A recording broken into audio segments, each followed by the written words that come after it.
তোমরা কি জানো আগে একটা ইউটিউব চ্যানেল আমরা কন্ট্রোল করতে বিভিন্ন সেটিং অন অফ করতে গেলে আমরা কম্পিউটার ব্যবহার করতে হতো, কিন্তু এখন আর কম্পিউটার ব্যবহার করতে হয় না। আমাদের মোবাইল অ্যাপ্লিকেশন ওয়াইটি স্টুডিওর মাধ্যমে আমরা বিভিন্ন সেটিং আমরা চেঞ্জ করতে পারি। তো প্রথমে তোমরাও কিভাবে দেখবে নতুন আপডেট। তো তোমরা এখানে অপশনে গিয়ে প্রোফাইল এখানে গিয়ে সেটিং অপশনের মধ্যে তোমরা যখন ক্লিক করবে, এখানে দেখো কম্পিউটারের মধ্যে যত সেটিং ছিল ডেস্কটপ সাইটে তোমরা ওয়াইটি স্টুডিও অ্যাপ্লিকেশনে পেয়ে যাবে, যেমন পাস নোটিফিকেশন।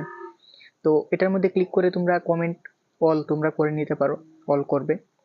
অ্যানালাইটিক্সের সুইচটিও তোমরা অন করে নেবে। বিভিন্ন অ্যাচিভমেন্ট কমপ্লিট হলে সেটার যে ট্রফি যেটা আমরা স্ক্রিনশট দিয়ে ইউটিউবের মধ্যে আমরা পোস্ট করতে পারি, এটাও তোমরা অন করে রাখবে।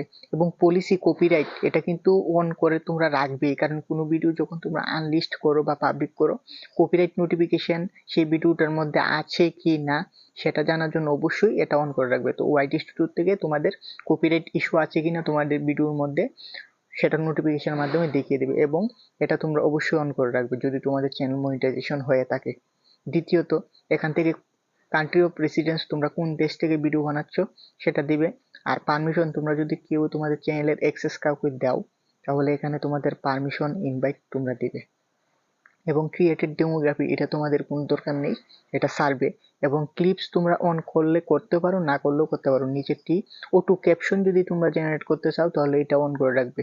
আর কারেন্সি তোমরা এখান থেকে ইউএসডি বা ইন্ডিয়ান হলে ইন্ডিয়ান বা বিডি হলে বিডি তোমরা এখান থেকে সিলেক্ট করে নিতে পারবে।